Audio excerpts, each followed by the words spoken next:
Insider presents Geek Speak with Matthew Harris and Meredith Loughran.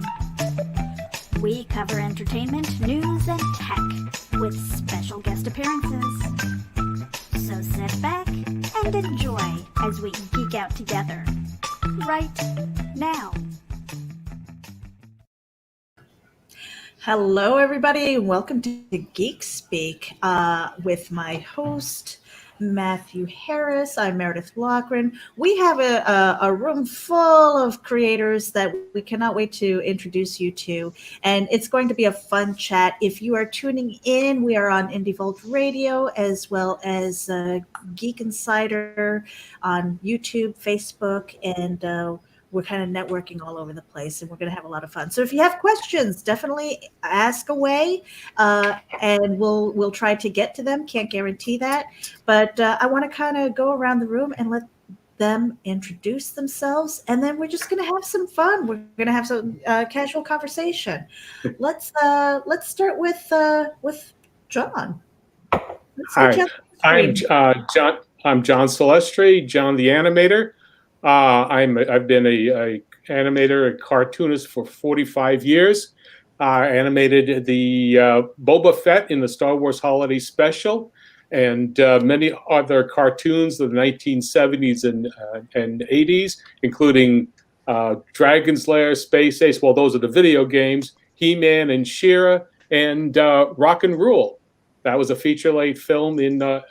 It's kind of a cult rock and roll film in 1983. And I remember that movie. Oh yeah, okay. Oh yes. So I did three of the characters. Cindy Schlepper, the gal on roller skates, and the club owner, and the police chief. Gotcha. Right. Gotcha. We're gonna pop up Mark on the big screen. Hey. Dun dun dun dun. Hey guys, as said, I'm Mark, creator of the Guano Guy. Very serious person. I don't like life, and I hate people being silly or making jokes. It's not my thing. Not true. Not true at all. Not true at all. We're out of here. Ben, go ahead and introduce Hi, I'm Ben Lacy. I'm the artist and writer of Shark of War. And I've not been in the business for 45 years, but I've been in the business for the last year and a half. Very cool. Very good. All right, so let's get the whole panel here. So I love this panel because you all have these creations which are, I don't want to say necessarily, I mean, John, your books are all ages. Everybody Yes. else is kind of PG. There isn't like horror. There isn't any, Right. adult really, but it's content that adults would enjoy. Mm-hmm. So John, I'm going to go to you first. What was the motivation behind Snuffy and Zoey? I mean, they're such fun characters and very youthful. I mean, were you inspired by children? Is it just like the kid inside? No, Snuffy is a character that I've been drawing for 40 some odd years as a character that kind of was a notes that I would write to my wife for something. I would have a bear, and Snuffy was his name. Oh, And so that's the character as it developed.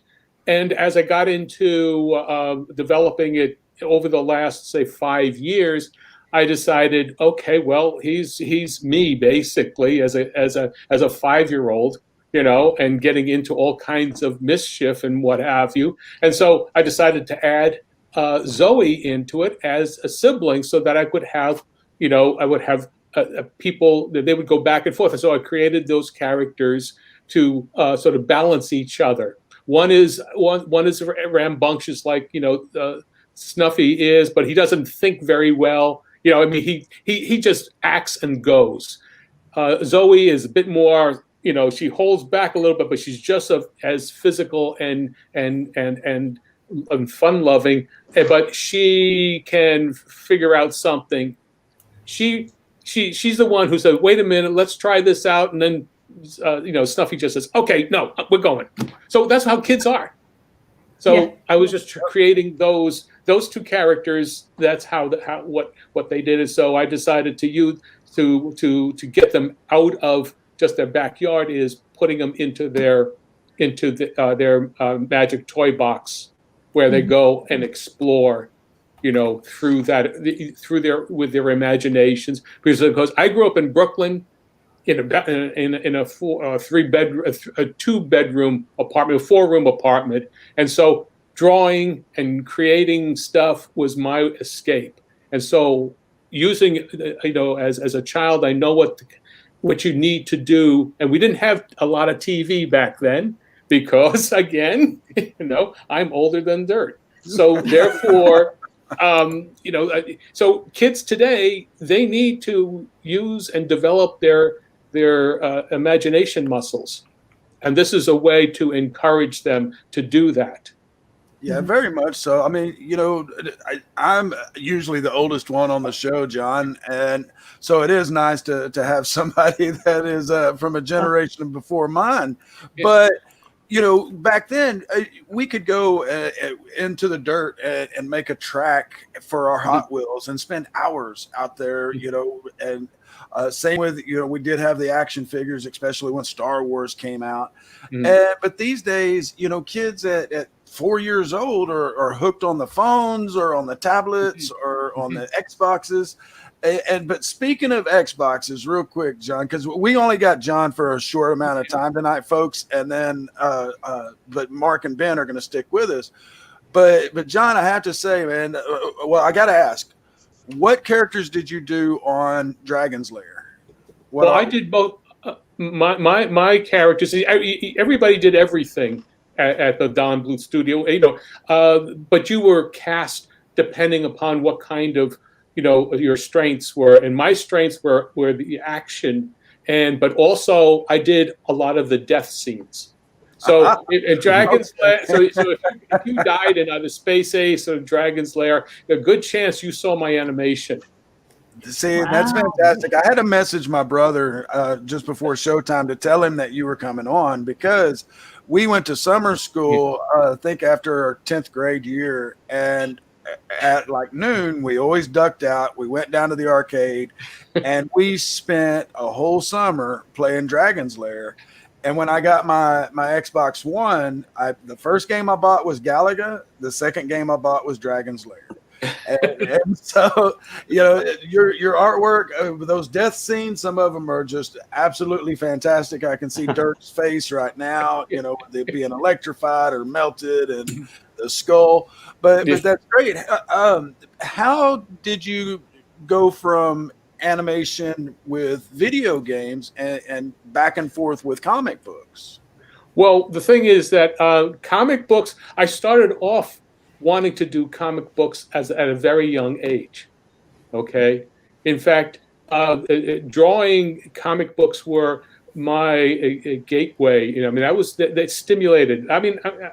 Basically, I was a bullied kid, and so I always liked to draw. So I would just copy the comics, and that was my thing. And I'm not going to. I just discovered that I could draw, and that was my way of creating my own reality. But even though it was private, I did it my own way, and so that helped me. So I wanted to do that, but I tried. I wanted to be a comic book artist. I wanted to be a comic strip artist. I wanted to be a sports cartoonist. That back in the days of Willard Mullen, and those kinds of things. But newspapers, you couldn't crack in. Even though I was in New York, the newspapers were on the decline by that time in the 60s, when I was hitting my teens. And so therefore I discovered I could animate, but it wasn't until I was about 23 years old, 24 years old, that I discovered that I could capture motion with my pencil and move things around, because I had that understanding. And so by the time I was 24 years old, I learned on my own. I taught myself. I got an entry level job, as an in-betweener at the New York Tech. We were doing Tubby the Tuber, where New York Institute of Technology on Long Island, Westbury, Long Island, where development for computer animation was just starting there on that camp. Edmund Catmull was there in the campus. He was like, he's like two or 3 years older than I am. He's on the other side. So we were creating. I was learning. I was teaching myself, but also I was learning from old Popeye and Mighty Mouse animators, and that's where I got my learning is from them. So for the entire group, though, who kind of self-taught, who went to school for art? Well, back then there was no. There were two schools of animation: Sheridan, which is in Toronto, and Cal Arts, which was in Los Angeles, and that was it. Mm-hmm. So, Mark, how about you? I'm sorry, Mark. John. I didn't mean to interrupt you. No, that John Speed. He's got short time. Yeah. Let's get what we can before he has to go. And if you've got questions, please. Please, don't let me do a monologue. I mean, just ask. Well, I did want to play your a tiny bit of your IndieGoGo clip, because we've got your QR code. So anybody who is watching right now, get your cell phones ready. Get ready to do a screenshot or get your QR code reader all set to go. We're going to play his clip. It's only about I think less than a minute. 20 seconds. Yeah, we'll be right back. Yeah.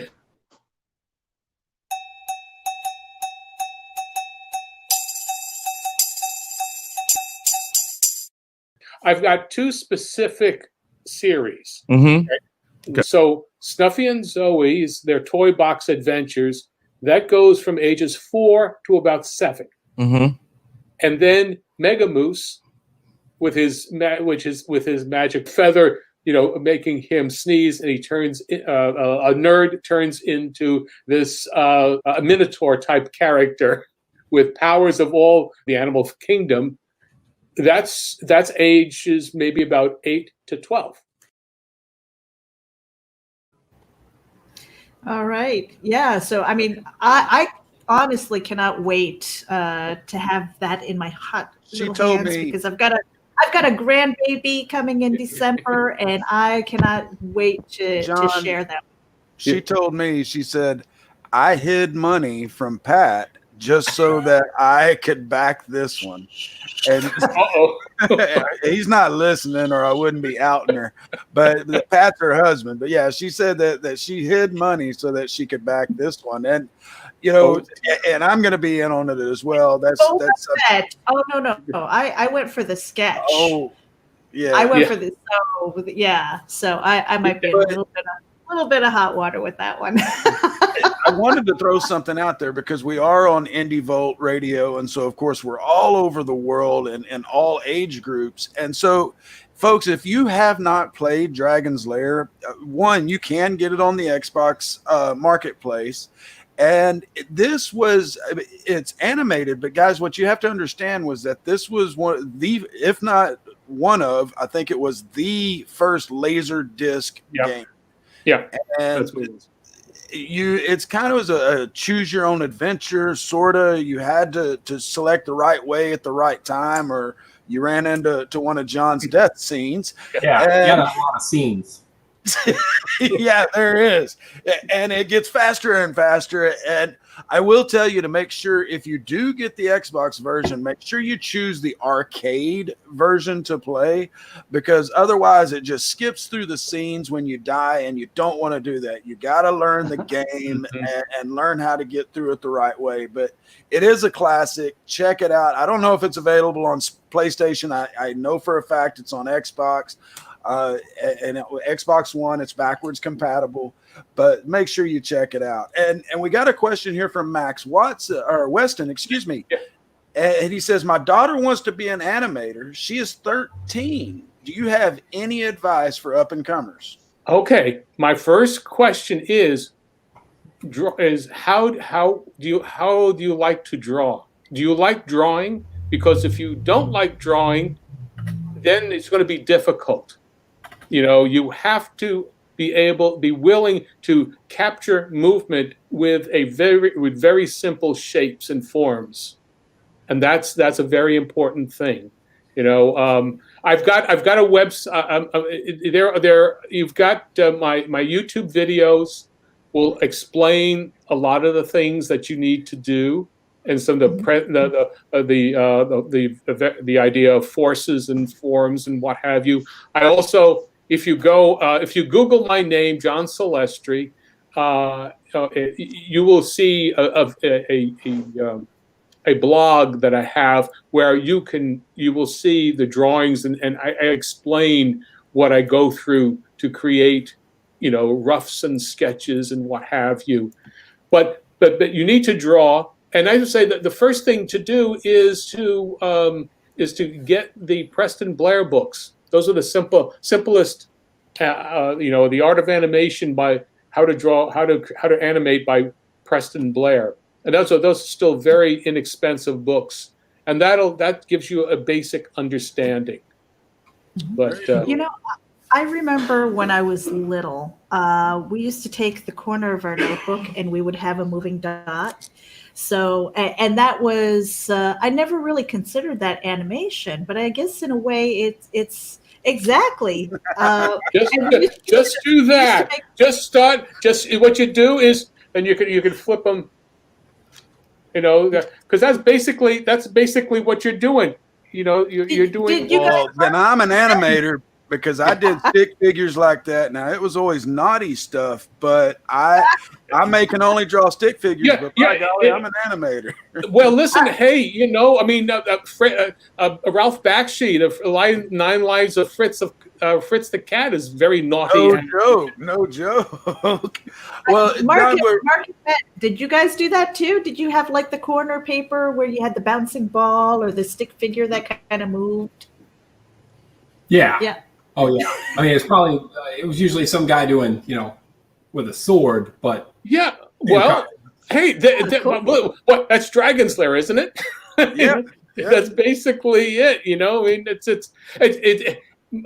the most fun part is drawing, and I'm going to segue into that animation to how I draw for my comic books. And if you'll look at and if you'll see on the IndieGoGo campaign. Yeah, that's what I did, is the bouncing ball. Well, everybody does the bouncing ball. You have to squash and stretch, and what are the forces involved? But with drawing, with the animation that I do, I design my panels to have the most expressive and energetic characterizations, and all my characters are always in movement, even when they're thinking. There's like you can see them. There's a lot of torque. There's a lot of pantomime in it. That's the fun thing. Just having sitting down doing realism is not, take a photograph, fine. That's not what I want to do. So I take my style of animation, which I learned and developed over the years, and I put that into my pages, whether it be Snuffy and Zoey or Nicky Nards and Mega Moose. So, John, we definitely spend a full hour. Yeah, I know.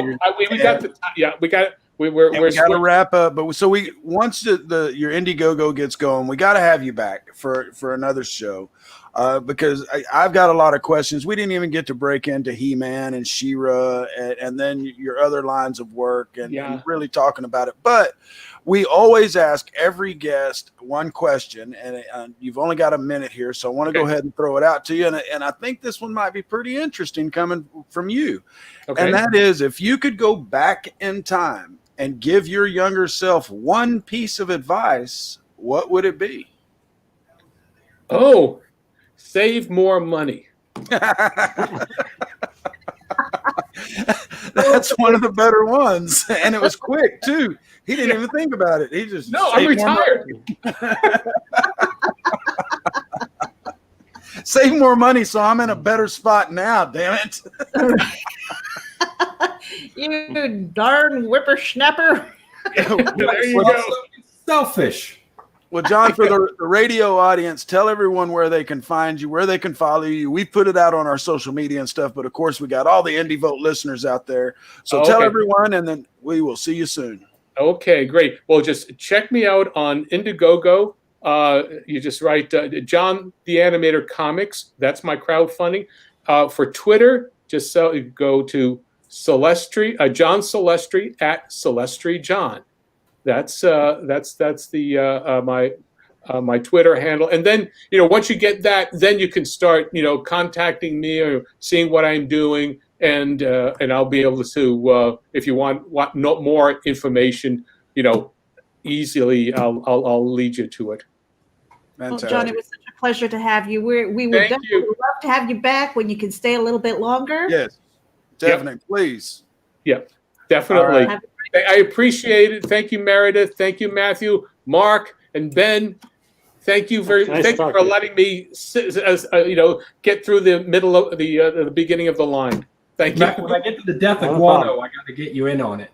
Okay. Okay. No, not the death of Guano. Down the road. All right. Thanks, John. Thank you. Take care, guys. You too. Thanks. I wasn't going to kick him. He was going to have to kick himself. So, we lost. Well, look, we can bring John back. He's back. Now we can get out of here. I think we lost Ben because of his phone. Yeah. Ben has issues with his phone, and it just drops. Yeah, he's back though. We can bring him right back in. Okay. I found my phone seems to have about 15 minutes before it starts lagging on this StreamYard. I'm not sure why. So every 15 minutes, if you see me drop off, I'll be right back in. And that's what I was saying. I think I left a message for you in private chat that it might help if it plugged in. I don't know. You mean just plug into the computer, or? No, just plug into power. Plug in power. I've got plenty of power, I think, but yeah, I think it's just that extra boost. So, okay, so let's go to Mark, because Mark, you and I haven't met yet. I've seen you on a couple of other shows and heard you on shows, and I've heard about Guano Guy. Man, you have got to tell the listeners out there. Tell it what I have just learned recently. Tell us about Guano Guy. How did it come about? Who is he? What does he do? And all that good stuff, man. Yeah, he's a schmuck superhero who's out for the fame and the fortune, and saving people is just a way of getting there. It's kind of like the athlete who's good at playing a sport but doesn't really care about the sport, just wants the after parties and the ladies and the accoutrements to come along with it. That guy who doesn't practice enough because he doesn't really care about the winning. Like, he's just, I got the contract. The rest doesn't matter. So my favorite line is, it's Seinfeld with superpowers. It is just some jerks who don't know they're jerks. They're all obsessed with something that's not really important rather than actually helping people, which is important. Mm-hmm. And I'd actually like to point out to anybody who's listening, if you go to terraformcomics.com and go to the store, you can actually download the first issue of Guano Guy and get an introduction. So cool. It's a free PDF download, an intro into the Guano Guy, and then your Kickstarter is book. So it's Guano Guy number 3. Number 3. But you've got a couple of books out. Yeah, so it'll actually be the 7th issue because there's 4 issues of short stories with a different numbering. So this will be issue 3 in the actual continuity. Issue number 1 is packed full of jokes. One of my faves of it is that people have told me it feels like a 30-page book, but it's only 20 pages because it's just, stuff happens so fast. See, I love the snark of Guano Guy. I love this character because I think I've always been surrounded by people who are like that. But I laugh because it's so funny, and I'm just like, are you real? Are you for real? Like, really? And I wanted to do just a book it's fun. There's nothing to really take serious. I poke fun at a lot of things. We're just having a good time. And if you got 5 minutes in your day, why not crack open a funny book and just enjoy a little bit. Now, Matthew doesn't know, but you also do stand up, and I have a feeling that a lot of the material in Guano Guy might be stuff that you've used on stage. Oh, very different. Very different. Really? No, I don't think I could have worked too much of my stand up into the comic book. I was performing it at night at 10 o'clock in a bar. That's very different joke. Well, I see the snark though, the kind of the sense of humor and the play on words and. Mm-hmm. Now, absolutely, I brought a lot of energy. I would be pacing the stage, very animated in my physical action during performance, but material wise, a little different. Sure. Guano Guy is quite safe for everybody. Now, I got a couple of questions or things I want to kind of discuss with Mark, but I want to give Ben the opportunity to introduce Shark of War, because admittedly, I didn't know much about it other than the title. I'd heard the title, but I hadn't looked into it until today when we were having you guys on. And I have to say, I had a good chuckle after looking through this. So Ben, you tell everybody out there in Radio Land and on the podcast, and folks, don't forget, if you are listening in on Indie Vote Radio or you're listening in on the podcast replay, you can always tune in to our YouTube. Go to YouTube, look up Geek Insider. When we do these shows, we do them live. And so if you want to see our ugly mugs and Meredith's beautiful mug, you can always watch on YouTube. And then plus, a lot of the times we do show videos, like we showed John's little clip a minute ago.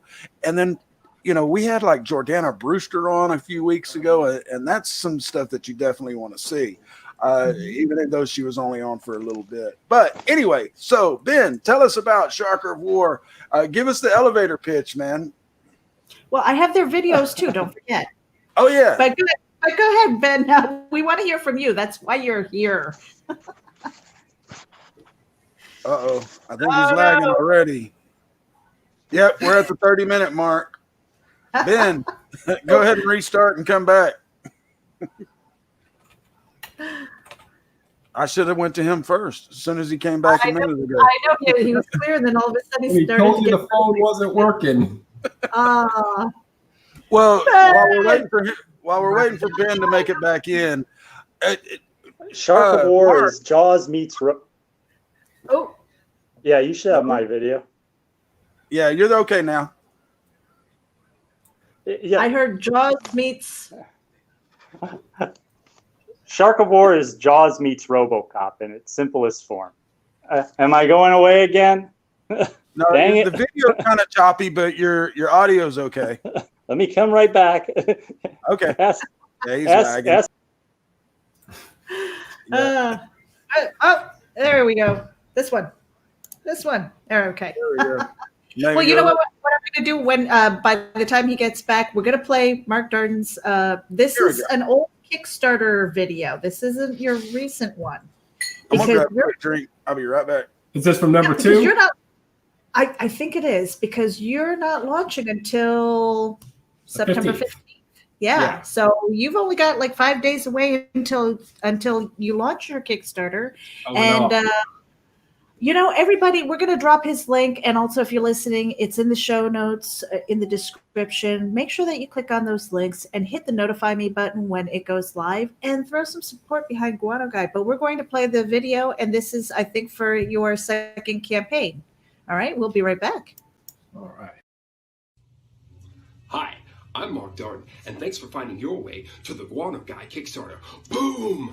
Pow! Epic explosions! Yeah, this is the second Guano Guy Kickstarter. The first one had these 5 comics. Ooh. But now we're back with a new 40-page comic with 2 beautiful covers. We're up to 170 pages now. Do you like rewards? You bet you like rewards. Who doesn't like rewards? Well, we've got them, right? We've got stickers. Bam! Prints. Pow! Posters. Come get them. Who's the Guano Guy for? It's for everybody who liked The Tick, Darkwing Duck, the old Batman TV show. It's a lot of fun. We've got gags, insults, we make fun of criminals. And if you want to know more about it, check out the little post videos where I'm doing readings from the comics. Thanks for stopping by, and I hope you'll help support. I'm Mark Darden. There is the QR code. All right. So if anybody's watching on the replay, we'll have the QR codes and stuff like that too. But yeah, it's so much fun and so much energy, and that really gives the feeling of the Guano Guy, and I enjoyed that. Ben, while we've got you, you're not pixelated. All right, quickly. Shark of War just meets RoboCop. It's about a shark who has operated on really... sorry. Shark of War. Go ahead. Got it. Yeah, I've got 2 issues. The first issue is already done. Second issue is what I've got up now, even though you can get both issues on the Kickstarter. Essentially, the story is very much a shark is injured. He's a very large shark, like the Jaws shark. The military finds him. They take him to a secret facility where they're trying to use sea life as weaponry, and they basically modify him to be able to fly, to be bulletproof, to have his own guns, and of course his natural shark capabilities. And he escapes, but because of the programming that's been installed in him, he thinks it's his responsibility to take on crime. So basically he becomes like a punisher of the high seas. And when issue 2 starts, the mob who he's taken a bite out of, so to speak, wants to get rid of him. So they hire one of his creators to make something to stop him.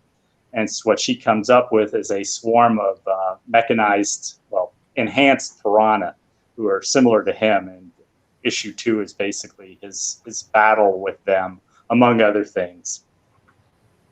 And I saw the synopsis for issue 2, the piranhas. I love it. I saw the artwork. Folks, if y'all haven't checked this out, like I said, I just really was introduced to it today. I love the concept. I love the artwork. But of course, with your description, the first thing that I think of is a $6 million man. And so there has got to be, some Steve Austin comes in to fight the shark, and the shark just eats his ass instantly. Well, one thing is the shark is very much the good guy here. He's our point of view character, and he is the hero, or somewhat of an anti-hero, perhaps. But your sympathy is always going to be with him, which I think is what sets this apart a little from your typical shark entertainment, is that normally the shark is the monster. Bad guy. So he's always the person we're either feeling bad for or we're rooting for, as he's taking on criminal people. Gotcha. And is this a character that you came up with quite some time ago and you're just now able to turn it into a comic, or is it something that recently came about? If you remember the movie The Meg came out a few years ago, Yep. And I was going, wow, that's doing really well, and it doesn't look like it's that good a movie, and maybe I could think of something better. So I started thinking, what if the shark wasn't the bad guy, and what if the shark didn't have to use a tornado to get out of the water? So I had an idea that I filed away, and I was just going to do a short story for it, with like a shark with a jetpack. Was the original thought in my head. Is he'd have a jetpack and he'd fly around. But then I started realizing, I've always wanted to do a comic book, and I started learning some of this animated 3D software that's out now. Plus, starting to use. First, I started in GIMP, and then I'm using Clip Studio Paint now. I was like, maybe I could make a comic book. I didn't know any artists or anything, but maybe I can do enough on my own to make a decent comic book. And as I started working on it, I found that the art was able to let me tell the story the way I wanted to tell it. And so, I did 10 pages, and I was like, this isn't too bad. Let me do more. So at that point, I was like, I'm going to do a comic book. And at that point, I plotted out like a 5-issue story arc, this is the second issue. And my plan is that it'll be a 5-issue season 1. And if that goes well, there'll be another season after that. Very cool. And granted, I only got to see what was on your crowdfunding page, but I did get kind of that Archer feel. I'm a huge fan of Archer. I like that type of humor, and so I did kind of get that sort of feel in it, but I haven't had a chance to check it out. I definitely plan on doing so. Thank you. I like unique stories is what I like.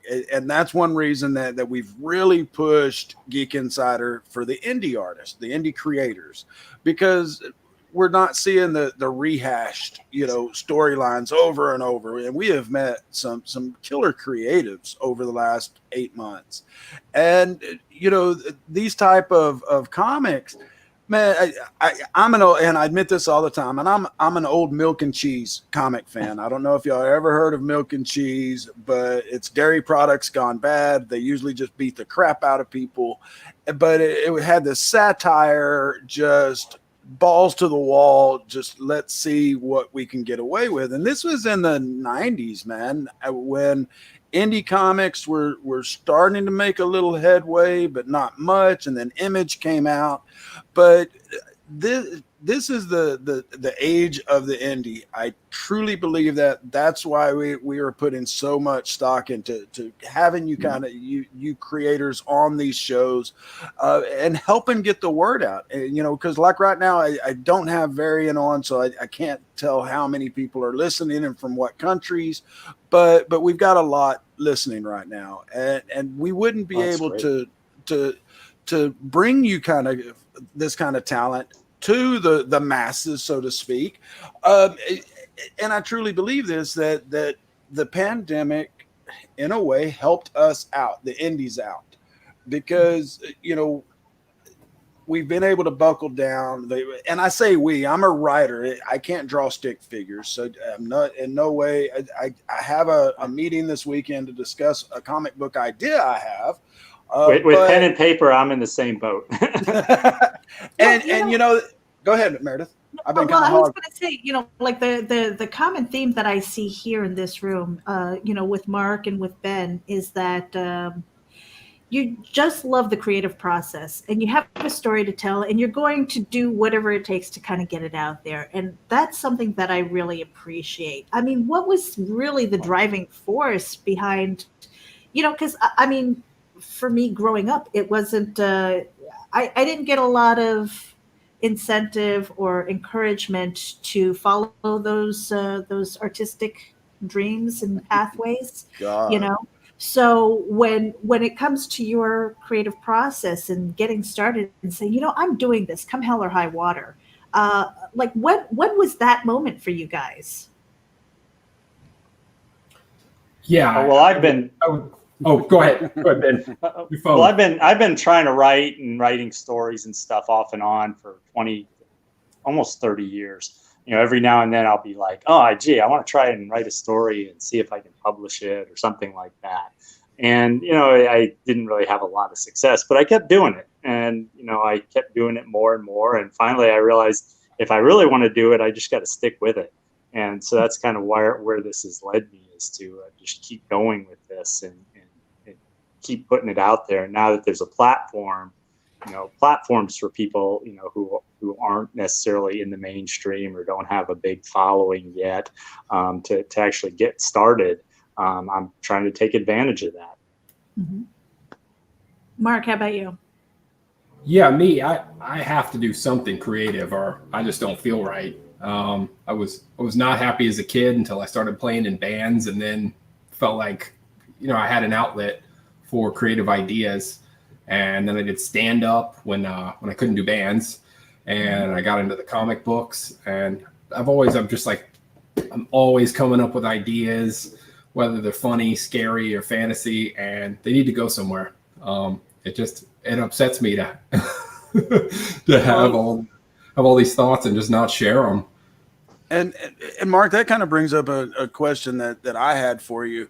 With the worldwide pause, as Meredith so aptly coined it, and you going with the comedy clubs, I just got notice day before yesterday that Cap City Comedy Club in Austin, Texas, after decades of operating is shut down because being shut down since March because of the pandemic, lease coming up, is just a perfect storm. They're out of business. And of course, I imagine you haven't been able to do any shows since March. Are you hearing that a lot of this is happening to a lot of comedy clubs? And have you started thinking of how you're going to approach comedy going forward, or your stand-up going forward, I should say? Yeah. In a odd way, I lucked out where for career pursuit, I had to go to a small town. So when things shut down, there really wasn't much here to shut down. So I've kind of floated through this where I was already missing out on all that stuff. I definitely, within a few hours of me, there's stuff. Like there was a show I was going to go to, and then the comedian canceled. So some states are still allowing performances, but they limit the numbers. People have to be seated further away from each other. But the comedian decided, I'm not getting on a plane to fly, and I'm not going to go into a room surrounded by people. So just too bad, Dan Soder. I missed out on you. Man, that sucks. Some of the comedians are figuring it out, where they're accepting that, like, hey, we're going to run podcasts and we're going to do live stuff from our homes, and we're going to set up performances where, hey, at this hour we're going to be on performing, and this is going to be the show, and you can tune in. So people are just having to figure out different ways to get their stuff out, and they'll adapt. And eventually the pandemic will end and things will slowly start back up. Do you think for the long running businesses and establishments that aren't surviving it? Do you think that we'll start seeing more streaming services run the comedy specials? Aside from the, Gabriel Iglesias or whoever, the big name of the year is getting their Netflix special or their HBO special.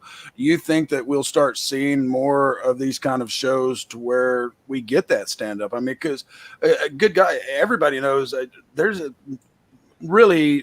it's a unique time and a fun time to go to a comedy club and see an up-and-comer that you've never heard of.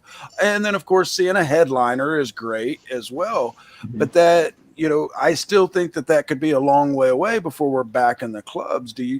Have you heard any rumblings of streaming services trying anything, or do you think that's the way we'll go? I definitely think that opportunity is there. So many more people are at home. They want at-home content. It only makes sense to film specials and get them on the air if the money's there.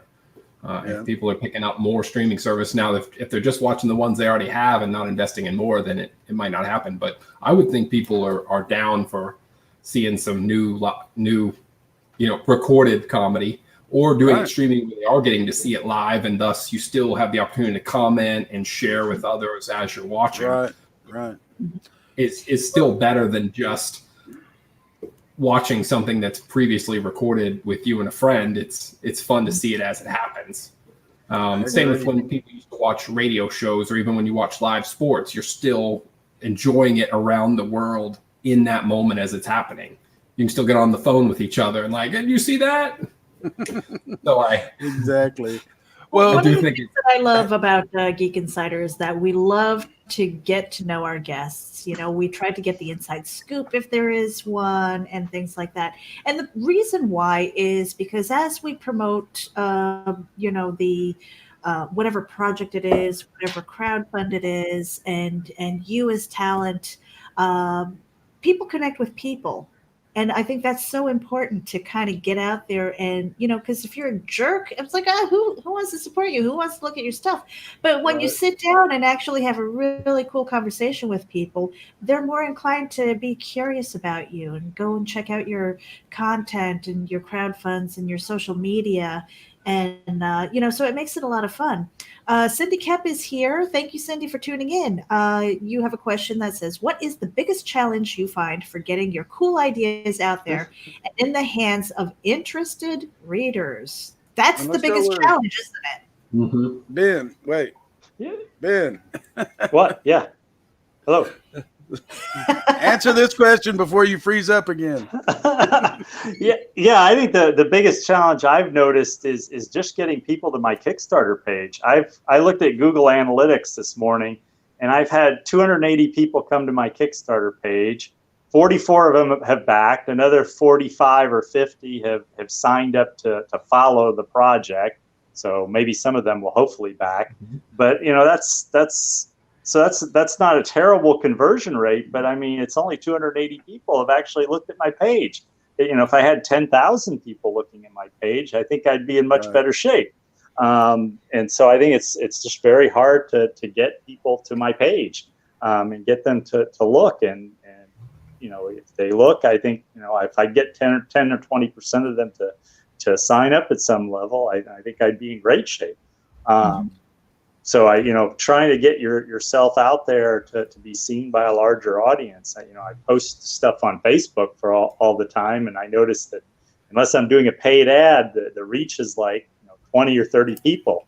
Even though I've had 800 or 900 have liked my page, Facebook deigns to show it to 20 or 30 people at most, unless it really takes off and a lot of people share it around or like it, and then maybe a few more will see it. But even then, it's 100 at most. Right, and it's a numbers game. We know this with the things that we try to do with the radio show and with advertising on Geek Insider and other projects we have going. You have to get that name in front of X amount of people in order to get a certain percentage that's going to back you for your project. And I want to give that same question over to you, but first we need to take a really quick break, and then we will continue on with our special guest. Oh, yes, we do. We got to pay some bills somehow. Check it out. MobileEdge.com has award-winning products with innovative features and contemporary, edgy designs that empower you to look sharp and travel smart with your mobile tech. Your beloved, not to mention expensive gaming gear and mobile tech devices are an extension of you, so give them the protection and style they deserve wherever you go. Find them at MobileEdge.com and protect your tech with Mobile Edge. Bring it on. Hey Geek Insiders, Mobile Edge has a special coupon code for our dedicated listeners. Get 25% off your Mobile Edge gear using coupon code GEEK25. That's GEEK25. Geek.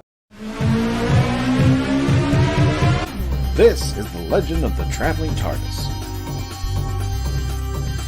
Follow us on Facebook, Twitter, and Instagram. Subscribe to us wherever you listen to your favorite podcast. Also catch us on the HWWS Web TV YouTube channel. Subscribe today and become part of the legend. All right. And we're back.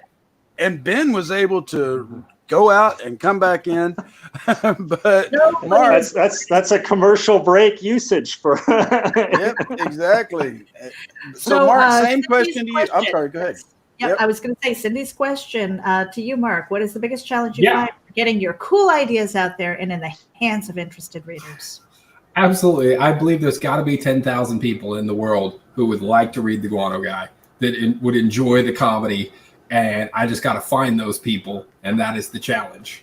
Just getting the word out, knowing where to put this thing, just so the people who would want it get a chance to see it. Because I could put it in 5 places and maybe not one of the people that wants to look at it happens to check out those places. So the challenge is just in front of people's eyeballs. And that's the thing here, folks, that all you listeners out there, whether you're on the podcast, YouTube, Facebook, or on Indie Volt Radio, or on the Roku channel, on the replay on this, we understand that not everybody can go and back these projects, but just realize, and even it's not every project that we bring to the show is going to resonate with every single one of you. But just think about it. If it interests us or it interests some of our audience, chances are it's going to interest some of your friends. And if you can share these Kickstarter and IndieGoGo projects out on your Facebook or your Twitter or your Instagram, and just showing that QR code and just the links, those things, like Mark was just saying, you may not be the right target audience, but maybe two of your friends are. And even if they don't have money right now, maybe they'll share it. And 3 of their friends do have money that are infatuated with Guano Guy. Right. And I'm gonna interrupt you, and I'm gonna be blunt. Uh-oh. Hit the damn button. Exactly. Share it out with your friends. Exactly. Yeah. And it's a really good point. Like, please do, because I often will put that, like, hey, maybe it's not your book, but if you've got friends that would enjoy, that like silly stuff, like, please just share it with them. Just send that to them so they get a look at it. I'm just trying to entertain people. That's all I want to do. I've never made $1 from this. I just love entertaining people. Oh, yeah. Yeah. And anybody who's really passionate about their projects and stuff like that. I mean, I think some of us, we don't want to think back on how much time and money we've invested in the supplies, the Kickstarters that you weren't supposed to support because you had something else to pay for. Shh. I mean, the investment of time, supplies, talent to get the thing out of your head and onto paper. God, yes. It's really something that everybody, I think, should experience at least once. And it doesn't have to be comic books. It could be songwriting. It could be a script. It could be poetry, anything like that, and that's the thing that I love about sitting with you guys here and talking about this, because that creative that process and just saying, I'm going to do this no matter what. I don't care what you think. I don't care what you think, and you're just putting art out into the world, and it's kind of like putting your heart on your sleeve. Everybody gets to see it, and maybe they stomp on it a little bit, or maybe they really love it. And, but the only thing you can do is put it out there, let the baby go. Mark, I have a question here, because you have a pretty high stress day job, so to speak. Is your comedy, your stand-up and your humor in the comic book, is that your release valve from the, and I don't want to out you with your job. I have seen it in interview articles, but if you don't want to say it internationally, I don't want to out you on it. I don't know. I deal with stress pretty well. I tend to exercise and eat and balance life. So I really do create just because I really need to do it. Gotcha. I have to do it, or I just don't feel right. I don't know, I just don't feel right in the day if I don't create. So that's the reason I do it. I mean, for pure stress relief, I go hit the gym. Gotcha. Exactly the opposite of what I do. I hit the bong. For sure. For Ben, you're an engineer by trade. Yes. God, another stress job. Yeah, another stress one. Yeah. But I think the way you've kind of implemented the science into your comic books is rather interesting. Yeah, I really, as soon as I came up with the idea, I started thinking, I want to make it so the people he eats become the fuel for his jets. And since my background's in the power industry, I started working out the science of that. And one of the backup features in issue 1 is a science of Shark of War. It explains how the food gets converted into oil, which gets converted into jet fuel from there. Yeah. And I am imagining that you had some nights where you couldn't fall asleep, where you were working out the logistics on that. A little bit. I think you both have, I mean, did you ever wake up in the middle of the night and go, yes, and you just start writing down dialogue and script ideas? Oh, yeah. I think about it, but I never get out of bed and start writing. Now, see, Ben, I just stay in bed. And you've lost some golden ideas. I guarantee you've lost some golden ideas by not writing them down. You're right. Mark, work. You have something to say about that? Oh, absolutely. I mean, a ton of ideas come out whenever I'm doing anything else. Right. At the gym on the bike, I better have my phone there so I can type down the idea. I'm trying to sleep. Ideas love to come when I'm trying to sleep. You know, it happens. Tons of ideas are going to come when I'm in the shower. It usually happens to me while driving, especially if I'm driving long distances. And so I bought a tape recorder specifically for that, just so I could hit record. And of course, you got voice memos now on phones, but just having it separate on that tape, it just made it so much better. And you know, sometimes you go, Jesus Christ, well, I must have been smoking crack on that trip, you know, and you rewind and tape over it. But my point is I've said this on other shows, is where the middle of the night, trying to fall asleep, an idea hits me on whatever story I happen to be working on my fiction side of things. And I go, oh, that's a great idea. Yes, that's the way I need to take this. That's such a damn good idea. I'll never forget it. I don't need to write it down. And for the next 2 weeks, I freaking kill myself trying to remember what that idea was, because I wake up and it's gone. And so Meredith and I always give this tip, folks. If you are a writer, a creative, keep this beside you at all times. Write them down. And I will tell you I'll add on to this. Don't just start letting your muse take over and you just start banging out chapters or just writing the conversation that's in your head. Write down the entire outline or the idea. I can't tell you how many Word documents are open down here on my computer that are 3 chapters or more, that I go in and I go, damn, I reread them, don't remember writing them, and I'm going, damn, this is pretty good, but where the hell was I going with it? I don't know, Matthew. I don't know who said this, but I totally agree with it, because I'm a pantster. It is basically write drunk. I wish I could wake up and find I've written 3 chapters or something. I've done that. I've done that too. You know what we're going to do? Because Ben, you're starting to break up. We're going to play your Kickstarter video while you come back. And then when we come back, I've actually got some questions in the green room.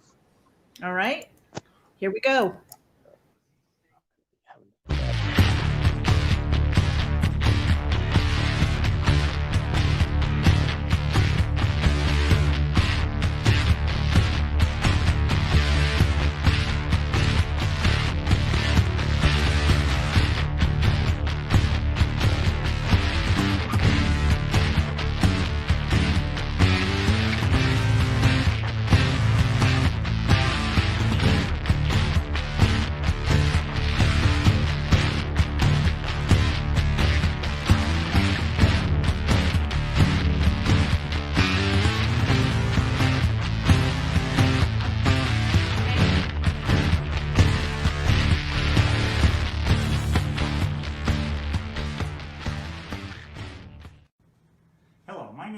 Lacy, and I hope you enjoyed that preview of issues 1 and 2 of Shark of War. If you liked issue 1, I think you'll love issue 2 as we hit the heart of the story. And if you haven't read issue 1 yet, well, there's a link below where you can check it out for free, because I believe once you read it, you'll want to read even more. This is going to be a fun campaign. I've got a lot of cool extras like the Shark of War paper toy, Shark of War stickers, the Shark of War pin, Shark of War comic strips, and of course the Shark of War face mask. Both books are 100% complete, and I've already started work on issue 3. So please get in the Shark Tank and back my project. Thank you for your time. The QR code. All right. Now, Ben, guys, we're right on the hour mark. Yeah, we're right at the hour mark. If either one of you have to run, by all means, we can cut it here. But we are not backed by, or no one is coming on after us on Indie Vote Radio, and of course our YouTube and Facebook. We can keep going. So if you guys are good to keep going for a few, I think we still have a few questions. Yeah. All right.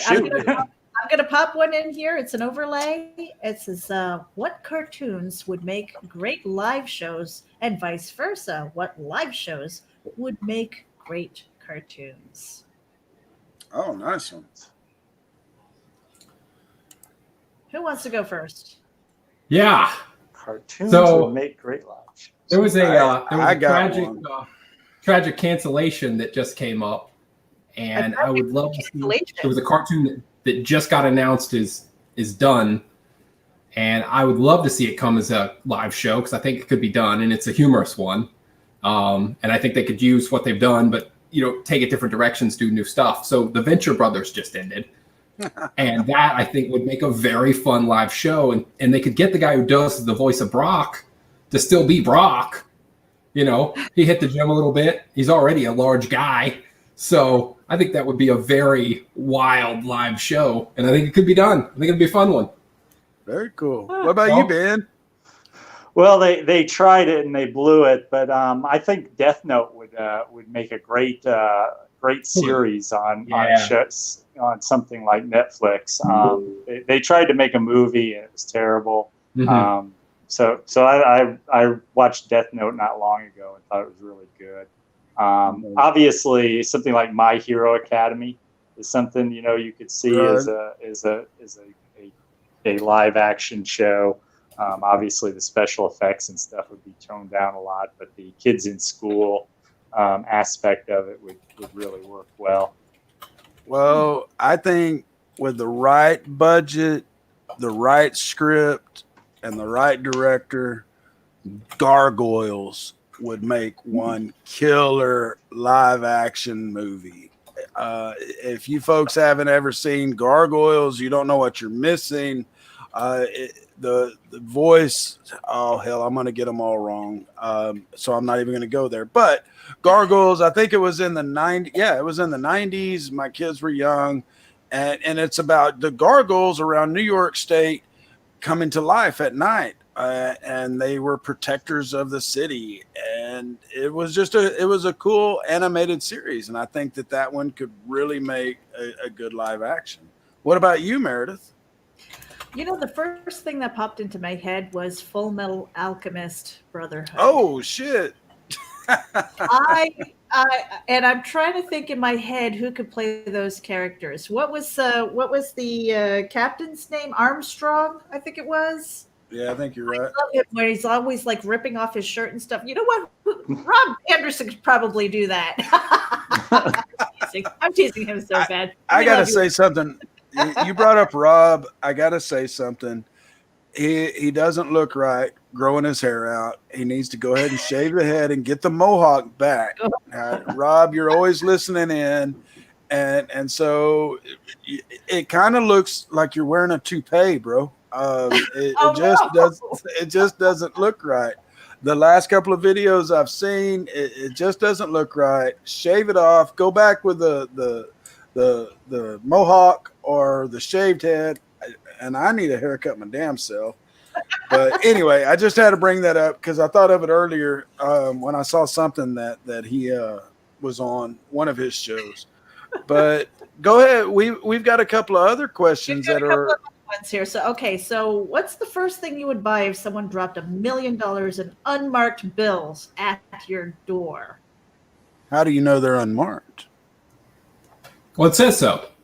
They just told us. I'm supposed to trust a note when someone drops some money? Weren't you listening? I know exactly what I would do. What would you do? I would look for a house by the beach in a state that I can afford, and I would pay that house cash. Nice. For probably half the money. Nice. The other half would go into retirement. Yeah. Done. That's Go ahead, Ben. I can't say that's not what I would do. Hey, I'm the same way. The beach. I'd say that's something similar to what I would do. Though I've also always wanted to take one of those first class vacations. You could do that with $1 million. Totally. Yep. You might not be considered a quote unquote millionaire with $1 million, but I guarantee you, I could live very comfortably for a very good long time with $1 million. And I'm in the same boat, Mark. Actually, you'd probably be second row on. Go ahead, Second Ben. row on. Hey, you're lagging again. Yeah. I would definitely have a home on the beach. That's something that I planned on doing as my retirement several years ago, because I can't imagine anything better than sitting out on my porch with my laptop, writing, looking out, and hearing the ocean. That's just, Sorry. that is heaven. Yeah, I'm lagging. You think? We'll be back, folks. We'll be back. For me, I would probably buy land, but I love lakes. So it wouldn't be oceanfront, it wouldn't be beachfront, but I would definitely be at a beautiful lake. I loved the Adirondacks when we lived up there. One thing about Florida is I think we have to import rocks. So I miss things like boulders and pine trees and things like that. You need to come down to where I live. We live, the Bastrop, Texas it's called the Lost Pines of Texas. And of course we had the big forest fire 9 years ago, just this past weekend. But yeah, we have boulders just in the town next to us. I have a farmer buddy who went to go plow the land, and he pulled out boulders, and I mean Stonehenge size boulders. I missed rocks. I didn't think that would happen. So we've got one more question. Well, maybe two here. There's a couple. Given an opportunity or with anonymity, what kind of stories would you write or draw beyond what you currently do? Nice. Let's go with Ben first before he freezes again. I've actually, written a novel. It was a middle grade historical fiction. So I try to write more novels, fantasy and sci-fi. If you're going to get me to confess to writing adult fiction, I don't know if I'm going to do that. but yeah, mainly just writing. Obviously, I wouldn't. I don't want to write fanfic, but I'd love to write for Marvel or DC on something. Shit. Yeah, no joke. Mark, what about you, bud? Yeah, I got a Deadpool story. It's basically he's in Groundhog's Day. It's sitting ready to go. That sounds good. So once I'm hey, with the Ryan Reynolds, if you're listening, Ryan, you love the Deadpool stuff. Yeah, it'd be perfect. How could that not succeed? Cindy, writes itself, but I wrote it. Cindy, you're one of the few people that knows where Bastrop, Texas is. And yeah, it is between Austin and Houston. When Houston gets evacuated because of hurricanes, we get an influx of people. But Cindy also did have a question for you guys. And Mark, will pose this one to you first. What's the best reaction you've gotten from your work? Gosh. Gotten a few. There was a reviewer recently where as he was going through each short story, he just kept cracking up and he was like, I never thought about that way. Like I never thought about sports that way. I never thought about death that way in the afterlife. So that was fun. And I was at a convention where somebody bought the comic, bought Guano Guy #1, and then they went maybe 20 feet away and started reading and were cracking up and then came back and bought another one. So that's cool. That's the cool thing right there. Is I think that's probably one of the better. I don't want to say backhanded compliments because it's not a backhanded, but just an outright compliment without having to say, "Hey, man, I love your work," and feeling like they're dropping down, kissing butt. is that they walk away, they read the first few panels, they get a chuckle out of it, and then they turn around and I've got to have one more of this. And folks, that's one thing to take away, of course, from all of our shows, but especially when we're bringing on these independent artists and comic book creators, is that, you know, sure, you can hear this on Indie Vote or you can hear this on the podcast, and you might even go and watch it on the YouTube, and a lot of you won't take the time to go and actually look at these campaigns, these crowdfunding campaigns. And like I said, it doesn't matter if you don't have two pennies to rub together right now, man, we totally freaking understand, especially in this day and age. But if you can take the time to just share it out to your social media or tell your friends about Guano Guy or I'm going to get it wrong. Shark of War. I almost said Shark the War. I'm on my second whiskey though, so I should be forgiven. But you know, these kind of things, that stuff, just sharing it out, or even just telling your friends, hey, go to IndieGoGo and check out Guano Guy, or go to Kickstarter and check out this, or go to IndieGoGo and check out Shark of War. Those kind of things help. Yeah, Kickstarter. I'm sorry, man. I knew one of you guys was gonna be on the wrong one when I said it. Meredith, is that? Yeah. The best thing I assume you're asking me the same question. The best thing I've gotten is when somebody emails me back and says they like my book. That's really rewarding. I was hoping to, go and sell issue 1 at conventions this summer. I finished it just in time for my hometown convention. I had the books in hand. I was ready to go, and they canceled the convention. And now they've canceled all of them until supposedly Charleston, which isn't far from me, is going to have one in October. We'll see if that happens. I'm hoping to go to that if they do. And well, that's a good question for both of you. And Ben, we'll start with you. If they came out and said, okay, it's Thursday, but next weekend we're going to have a big convention within 100 miles of you, would you go? I'd put on my Shark of War face mask. I'd grab some Purell, and I'd hit the road and go. What about you, Mark? No. I'm not ready yet. Mm-mm. No, brother. Go ahead. I was in a restaurant recently where they were not doing the distancing, and people were closing in and packing in, and I had to leave. I'm just not comfortable yet. Mark, me and you in the same boat. Like I said, I live in, it used to be a much smaller town. Now we're kind of a suburb of Austin, Texas, but there are several restaurants that they're taking the whole thing of, 25% capacity. Well, they're taking that as what the fire marshal says their capacity is. And so they don't even have to cut down on the tables. They are still having people sitting next to each other. And me personally, I beat cancer earlier this year. I really don't think COVID is going to take me out, but my wife has had a couple of heart attacks. She's diabetic. My mother-in-law has Alzheimer's and has other medical issues. If I bring home something to them, I'm going to kill my family. Right. And so I've always tell everybody, I've been practicing for this shit for 20 years because I've worked from home for 20 years. I worked for Xbox, then I worked for Apple, and then I worked for myself. And so I haven't worked out in the field in a very long time, and quarantining at home, okay.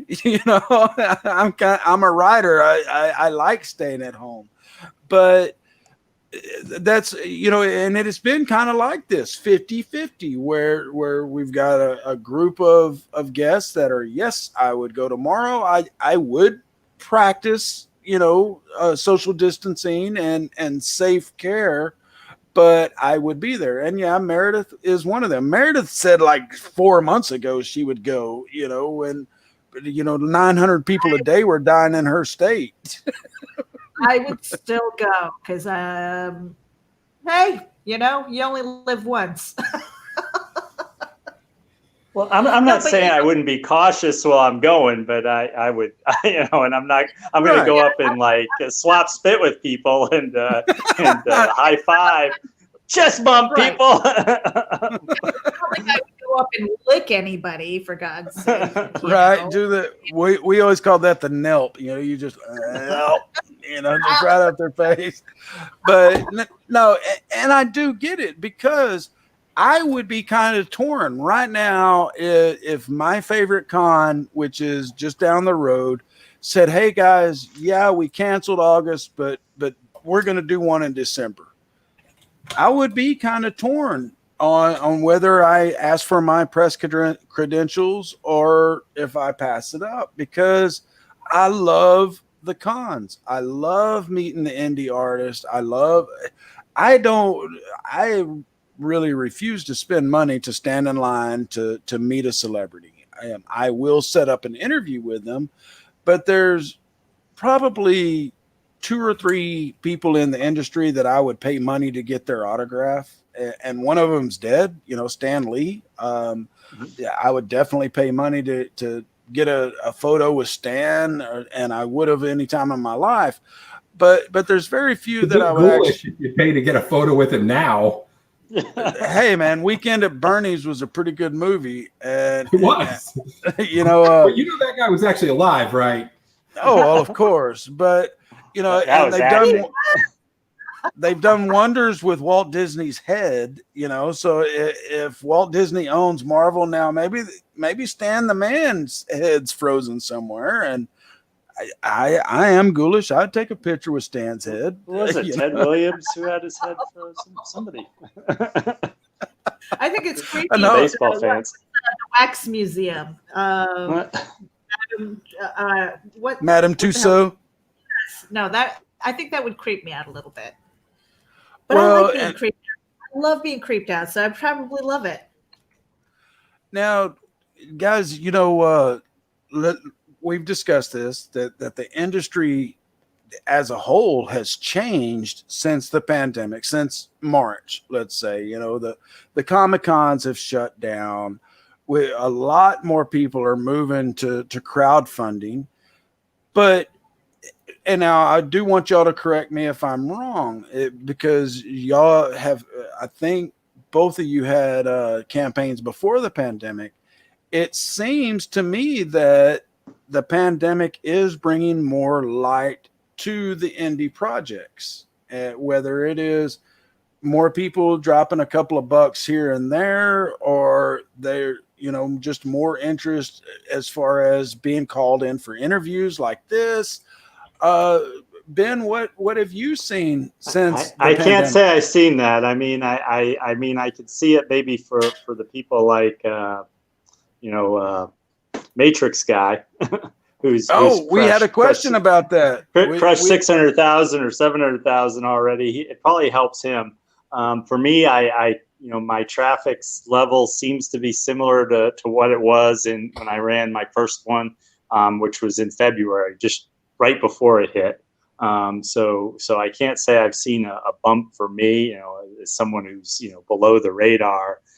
That's probably just me. I could see, like I said, people like him and Keanu Reeves, Todd McFarlane.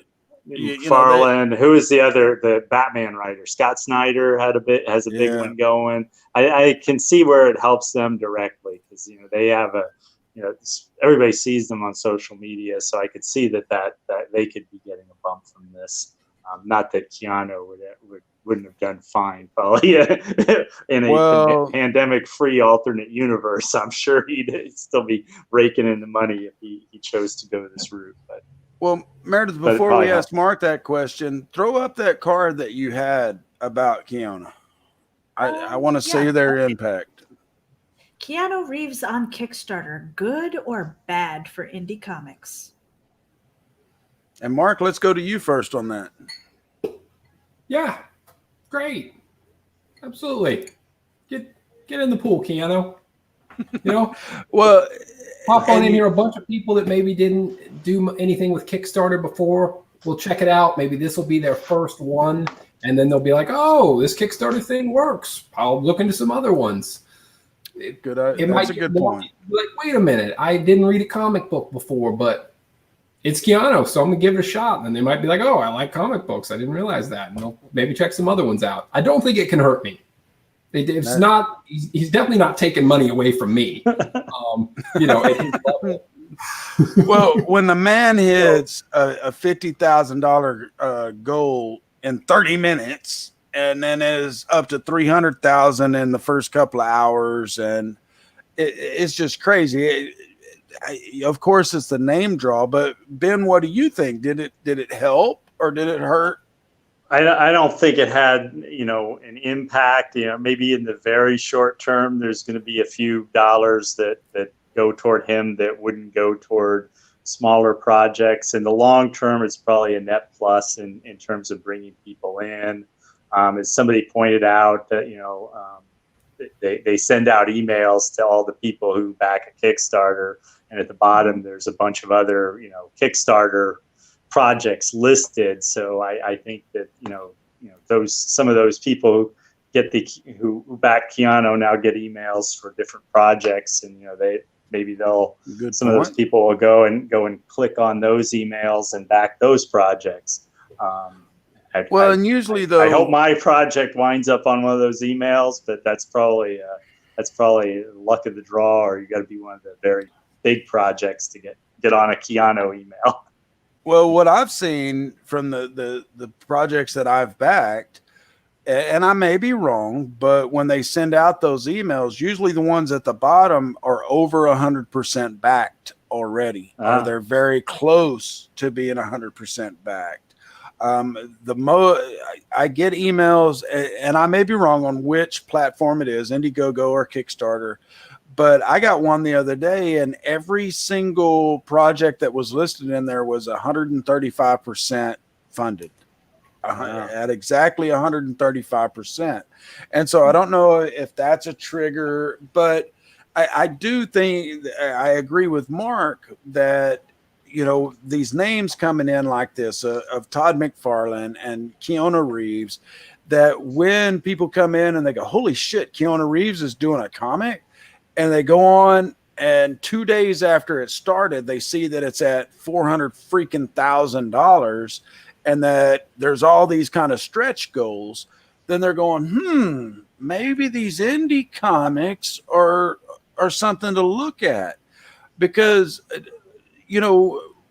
one thing that I look at is I don't necessarily care about marketability or the way to go mainstream. My thing is it a unique story? Does the artwork entice me? Oh, she's bringing up Keanu. Come on, he doesn't need more advertising. Put mine back up. I'm going to say something here about this, okay? I mean, I'm looking at that number and I'm crying because I can probably buy my house 10 times over. Right. But on the flip side, I'm like, you know what? I don't want to pay the taxes on that crap either. So I don't know. I'm going to pull you too, so that people can see. I just wanted to see the number because I hadn't seen it today. And no, I mean, but look at this number: 6,895 backers. How many of those have never been Kickstarter before? And since they're there, then maybe they'll look around and see. Oh, you know what? There are people who are making movies. There are people who are making other comic books. All kinds of stuff. So I personally think it's a good thing. And haters are going to hate no matter what, Yes, but yes. Yeah. And Keanu, to me, guys, he really keeps it real. I've mentioned this a couple of times. When he was approached about this, This wasn't something he went saying, hey, I want to do a comic book. He was asked, hey, have you ever thought about doing a comic book? And he said, well, matter of fact. And then he mentioned it in the beginning of, hey, it would be really cool if we could get the sad Keanu meme put in the comic. And the freaking artist remembered that and has it in the comic. And, he's just so down to earth, or seems to be anyway, and willing to connect with his fans and his audience. And I just truly believe that yes, it's just like that Mark said, that these bigger stars coming to the crowdfunding and choosing to go indie as opposed to going to one of the bigs of saying, here's my idea, pay me a lot of money, and let's throw it out. They're trying to keep the true creative control, and they are bringing some more attention to these to our indie artists, which we definitely love. And we actually have some news that is upcoming within the next couple of weeks about some more indie creators. I'm just waiting for the final yes on that. Which takes us outside of comics. It takes us outside of movies. We're friends with Shudder. We're friends with Full Moon Features for the movie side of things, and Amazon Prime. We've got some folks over there that we love, and then of course all of these creators that are with us, tonight, and then of course the ones that have been here for the last few weeks. But anyway, Meredith, take it away. Yeah. I've been just gabbing my ass off. So, your campaign, you've got 13 days to go. You've got 44 backers, $1,000 goal, which is, the book is done, right? It's ready to be delivered. Yep. That's really cool. It's all ready. I'm just going to scroll through the campaign and see what you have here. And I don't know if you want to kind of narrate or anything. I'll be right back, guys. Sure. There's my my promo. And you know what? Daphne Lair, I'm going to give her a shout out too, because she did a really. Here's my my little animation of for everybody. I've tried to throw a few of those little things in there just for fun. See, now I have there's a link there that I think there's a link that you push past. Everybody can read issue 1 for free if they want. Very cool. Read the digital version. It's the full digital version too. It even has the backup features and everything else. Now I have to say, the first time I saw this artwork, I went, "Oh my gosh, what is this? What am I looking at?" But then hearing your story, the fact that you're like, hey, I'm just doing this on my own. I'm doing my own art, and that actually gave me a new appreciation for what you're doing. And quite honestly, with some of the videos that you've put together for this, I really foresee kind of like this underground following, like a cult following for this, because it's fun. But then again, getting to know you as the creator and going, yeah, you know what? I'm one of your. I don't want to say I'm your biggest fan. I don't want to creep anybody out, but misery. But I'm not. I may not be your number one fan, but I appreciate the effort that you've put into sharing this out, creating it, despite the fact that you're learning 2D art and things like that. So and just putting it out because you've got a story to tell, and I admire that. I admire the creator's journey. So again, that kind of turned my eyes a little bit to be more favorable to this, because I'm just like, because it's not exactly it's not fine art. And I hope you're not insulted by that. No, I think I realize that my artwork's not going to be to everybody's taste. And, it's also, I know there's a lot of people in comic books who want hand-drawn traditional art. But I think if you look at it, it's effective in telling the story. And, I got a review recently from Monkeys Fighting Robots on the book, where they basically said, this art's different, but it really works for this story. And if I was doing a story that wasn't taking place out on the high sea and had a lot of human characters, it would probably be wouldn't work as well. But I think with the shark and the stuff like that this kind of art actually kind of fits in a way. It does. And there's another little bit of animation. When I start talking about me and the statistics. Are you sharing the animation on your social media and stuff? Oh yeah, I pop these up on Facebook every now and then. Mm-hmm. Like the little shark tank, the flying shark. And let me pull up Mark's campaign because it launches yet, so there isn't a lot to look at. Oh, Guano Guy. Just put in the Guano Guy. Oh. Should I look up? I gotta know though, because I have not read the comic yet. Before you go into your crowdfunding there, how the hell did he get the name Guano Guy? I just picture him throwing shit at everybody. Yeah, I gotta tell people that's definitely G13. There's absolutely none of that going on in the book. We don't do anything with feces. That's not funny. There's no poo in the book at all. Nope. I promise. Okay. Really? Come on. How can you not have any poop in a book when the guy's name is Guano Guy? Fucking that kind of stuff around, okay?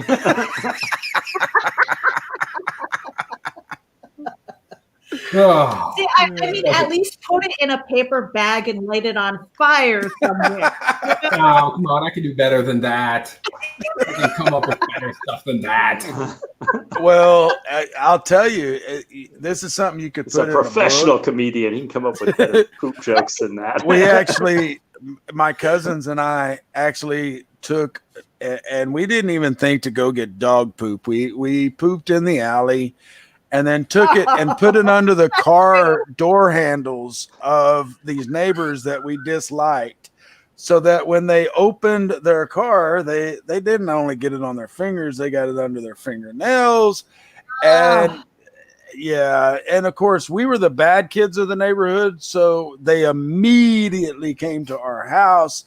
And it's a one of those family stories that gets told at every little family get together, because the lady was very religious, the mother, and she came over there and she said, I want to pray.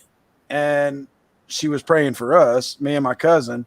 And we're sitting there praying when my aunt pulls up. And of course, she knows we did something wrong with Miss Hedgepeth over there praying with us.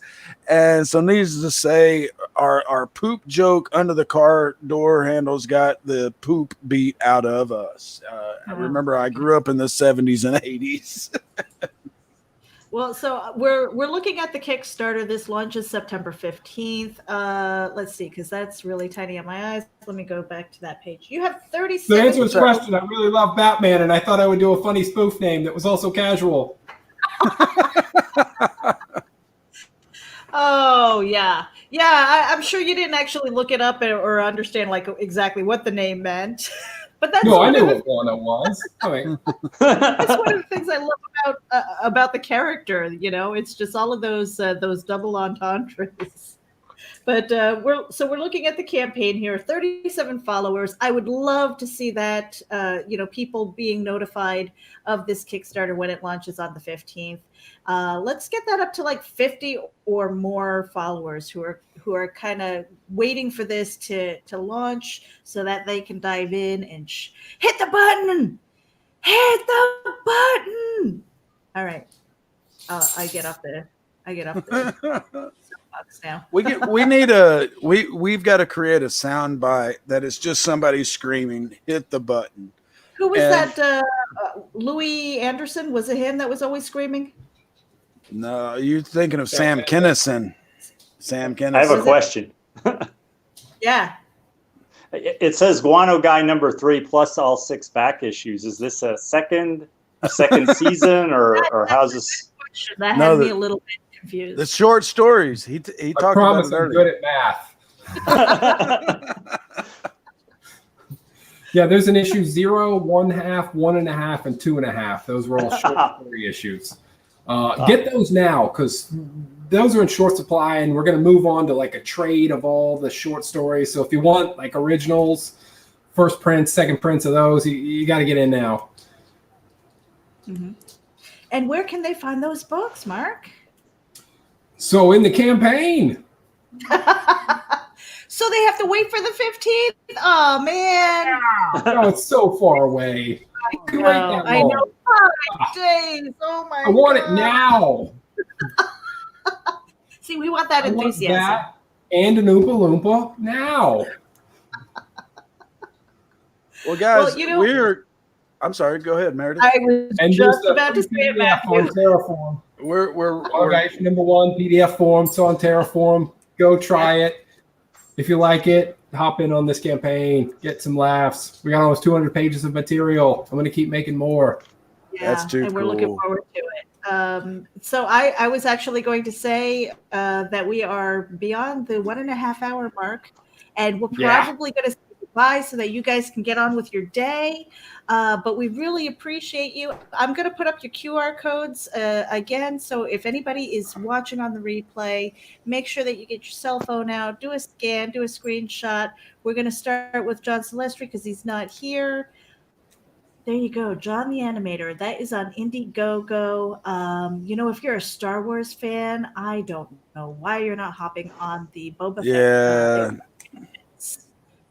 Do that today. Let's get him over the goal. It's not really a large goal, and he actually changed delivery time to Christmas. So if you back this campaign and he succeeds, you can get your books in there in time for the Christmas tree or the holiday season. Then the stocking stuffers. Yeah, stocking. I wouldn't do that though, only because the board and the bags and boards and stuff like that, and people are very, very careful with their comics. Guano Guy, this QR code takes you right to the Kickstarter. Hit the notification button. Make sure that you share it out with your friends. Tell everybody. Again, we're advocating for each other. Go out there, share it. If you can't support it, you can be an advocate. And then we've got Ben Lacy's QR code. This will get you over to his Kickstarter, which is funding right now. And, lots of fun getting to know the creators sitting here today. Again, we love advocating for the creators. If you are, if you're out there, if you're listening, hit the QR code, go visit these crowd funds. Share it out with your friends. That's what we do. We love supporting one another. And what? Cindy Kemp says here, thanks for hosting the adventure. Much fun for all. And I think that's a great way to end it. Matthew, do you have anything? Well, of course I do. They got a kind of a head start earlier because I asked John this question, but I bet they forgot. And as I said to John, we always ask every guest of Geek Speak this question, and Ben, will start with you. If you could go back in time and give your younger self one piece of advice, what would it be? Buy Apple.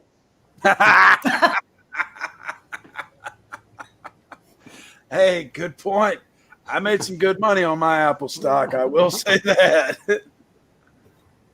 Mark, how about you? All your collectibles, all the action figures, the comic books, all of it. Don't let them tell you it's not worth anything. Don't open them. Don't play with them. I had all the Star Wars original Kenner Star Wars stuff. Don't open them. Don't open them. All right. So quite honestly, if you guys saw your older self, would you listen? Oh gosh, if I saw my older, if little me saw this me, he'd just be like, "No, seriously." I would have punched me right in the nuts, is what I would. Oh no, little me would be like, "Wow, okay, it does turn out better." Little me would be like, "Dang it, you're bald." Grandpa was right. Little me would be going, "Wow, you could actually grow a mustache now," because I had the most splotchiest, thinnest crap ever. but going back in time and buying stock has been something I've thought about for a long time. So I think little me might have listened to the advice. If only you had a time machine so that you could go back. Oh, yeah, that was the flaw in the plan. And I'll tell you guys something. Not only would Apple have been a good buy, but I was around in the 90s when Marvel was in bankruptcy and was at 4 cents a share. 4 cents. And I knew it. I knew that it was going to come back. They had screwed themselves with all the crossovers and the whole bubble burst on comic books. They went into bankruptcy, and I followed the stock market quite closely back then, and I saw them in bankruptcy at 4 cents. And I told my wife at the time, I was like, I really, really should buy some of this and just sit on it. That would be one of my things to tell my younger self is, dumbass, do it. But gentlemen, we definitely enjoyed tonight. Folks that are out there on IndieVolt Radio, thank you so much for tuning in live. Folks that are on the podcast, don't forget that you can see this live on IndieVolt, which is available on your Amazon devices and all the good places. But of course, you can also watch it on YouTube on IndieVolt, as well as Geek Insider's IndieVolt. And gentlemen, before we head out, one more quick time, tell them where they can find you. Mark. Hey, find me on Facebook, Mark Darden. Follow me or follow the Guano Guy if you only want to know about that. But either of those would be great. So keep up to date. I'll tell you what's going on with the books when the convention's open, and I do feel good about going back to it. I'll tell you about that. And if I'm doing a comic store signing, I'll tell you about that. Keep you up to date. Come follow me. We'll communicate. Fantastic. Ben. Sharkofwar.bitingcomics.com on Kickstarter now. If you go to bitingcomics.com directly, you can get issue 1 free. And on Facebook, facebook.com/sharkofwar. I post all my art, a lot of other little animations like you saw on both my website and on Facebook. Thank you. Very cool. Gentlemen. And, well, Matthew, before you guys are welcome to stay. We've got a couple of closing things, which might take a minute or so. But if you've got to get going, we will catch up with you later. We're just not kicking you out of the room. I just wanted to do a couple of announcements here. On Monday on Geek Speak, yes. Leonardo Corbucci. He's been in Italy. He's back in California. We're going to be talking about what he's been up to. Cyborg's Universe is and YouTube. Yes. No. Amazon Prime. He's got a huge following around the world, especially in Asia.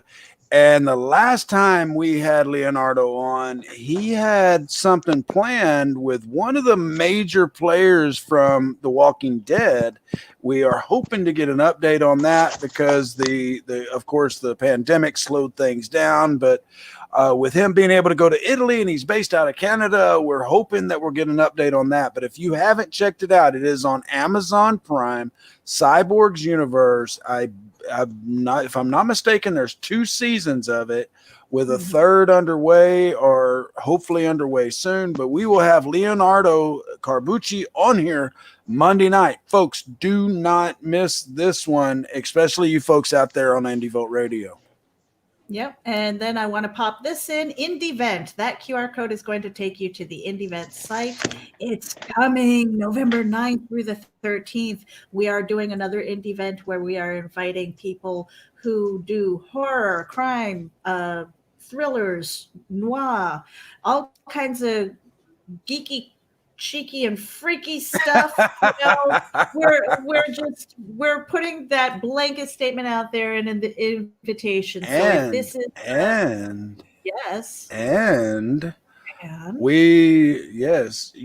Meredith knows this. I have been working on or wanting to get Charles Band on this show for quite some time. Charles Band is the owner and the brains behind Full Moon Features. We've had some guests on from various Full Moon Features movies as far as directors and actors, and Charles Band is tentatively I ain't even going to say tentatively. Charles Band's going to be here come hell or high water if I got to go and drag him here myself, but it's just a matter of which night. And so make sure that you tune in to or watch Indie Event, INDEEVENT.com, because we will be updating this stuff on as we go. That being said, if you are someone that has a horror comic or thriller or noir or thriller, I think I said thriller, any of those kind of things that kind of fits the Halloween theme, drop us a line, Matthew at geekinsider.com or Meredith at geekinsider.com, whether you are a writer, director, actor, artist, whatever the case may be, because as we've said millions of times over the last few months, we are supporters and advocates for the indie artist, and this one is horror themed to follow up Halloween. Drop us a line. We want to hear from you. We've got a lot of exciting stuff planned, stuff that Meredith doesn't even know about yet. Ooh, I've got some stuff that you don't know about either. So hey, now wait a minute. That ain't supposed to work both ways. I'm the right? boss. What's good for the goose? What's good for the gander? And on that note, we're going to give Randy Zimmerman a little love because he's got the Sunday Funnies. That is Sunday at 9 a.m. Eastern Time on Indie Volt Radio. Make sure that you tune in. And let me just put his little bump in here, and then we're out. Now, every Sunday morning, longtime independent comics creator and Indie Volt podcaster Randy Zimmerman hosts a discussion on the lighter side of comics, the more whimsical and fun comics out there on the Sunday Funnies. That's 9 a.m. Eastern Standard Time every Sunday on Indie Volt, IndieVolt.com, the Indie Volt YouTube channel, and the usual Indie Volt sites on Facebook. Listen in, won't you? Participate in the chat. Let's have some fun. See you there.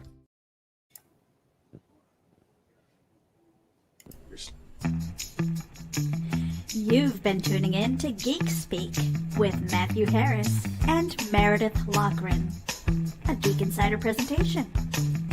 Subscribe to the Geek Insider podcast on your favorite listening app and sign up for the newsletter on our website. We also have advertising opportunities through the website, podcast, and newsletter. For details, contact advertising at geekinsider.com. This has been a Geek Insider production. Thank you for listening. Geek out.